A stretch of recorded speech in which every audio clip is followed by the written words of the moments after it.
ওরা আমায় এভাবে কেন মারল মা? মা, আমি তো যেমন ডিউটিতে যাই সেরকমই ডিউটিতে গিয়েছিলাম, কিন্তু আমি তো জানতাম না যে আজই হবে আমার শেষ দিন। আমি তো আমার জুনিয়রদের সাথে একসাথে কত গল্প করতে করতে রাতের খাবার খেয়েছিলাম। জানো মা, অনলাইন থেকে অর্ডার করে আনিয়েছিলাম আমার প্রিয় খাবারটা, ওটাই আজ খেয়েছিলাম।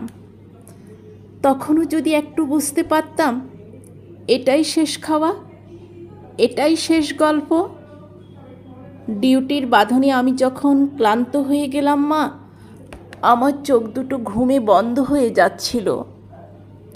একটু শরীরের ক্লান্তি মেটাতে গেলাম।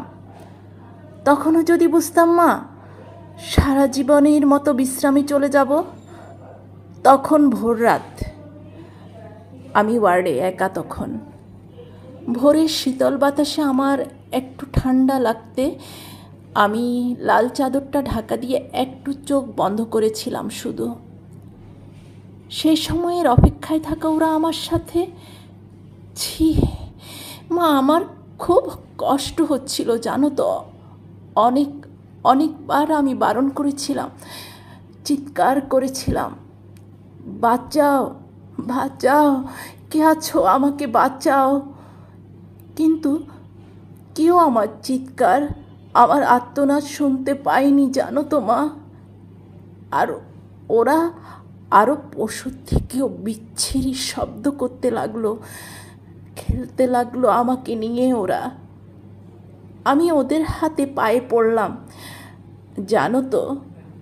আমি এটাও বললাম যে আমাকে ছেড়ে দাও, দয়া করে ছেড়ে দাও, আমি কাউকে কিচ্ছু বলবো না, আমাকে যেতে দাও। কিন্তু ওরা আর আমায় তোমার কাছে একবার যাওয়ার সুযোগটা দিল না।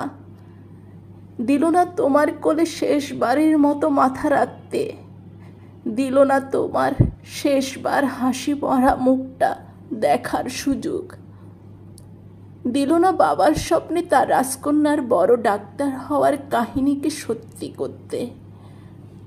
আমার গলা টিপে ধরে নিজেদের সর্বশক্তি দিয়ে আমার গলা চেপে ধরে, জানো মা, আমি অনেক চেষ্টা করেছিলাম বাঁচার, কিন্তু হয়তো আজ ভগবানও চায়নি যে আমি হয়তো বেঁচে থাকি। ওই পশুদের শক্তির কাছে আমি হেরে যাই, আমার গলার হাড় ভেঙে যায়। ওরা আমায় ওভাবেই ওখানে ফেলে রেখে চলে যায়, ওই বিবস্ত্রভাবে। সকালে সবাই আসে, কিন্তু এ কি, আমি কারোর সাথে কথা কেন বলতে পারছি না? তোমাকেও দেখতে পাচ্ছি, তোমায় কত করে ডাকছি, তুমি শুনতে কেন পারছো না মা আমার ডাক? ও মা, মা গো, এই তো দেখো, দেখো না মা, ও মা, এই তো আমি, তুমি কাঁদছো কেন? কি হয়েছে তোমার? ও মা, দেখি মা সামনে একটা লাশের দিকে তাকিয়ে হাউমা করে কাঁদছে। লাশটার মুখ দেখতে পেয়ে আমি শিওরে উঠি। এ কি, এটা যে আমারই নিথর দেহ, আমি কি তবে মারা গেছি? আমিও কাঁদতে শুরু করলাম।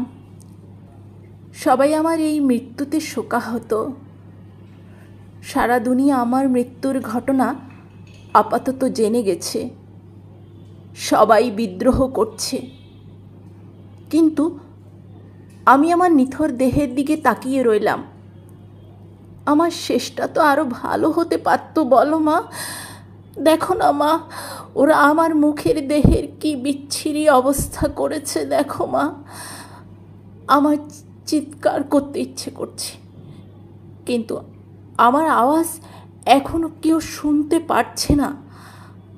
আমি এতগুলো লোকের সামনে চিৎকার করছি, কিন্তু একটা কেউ আমার এই চিৎকার শুনতে পাচ্ছে না, কেউ না।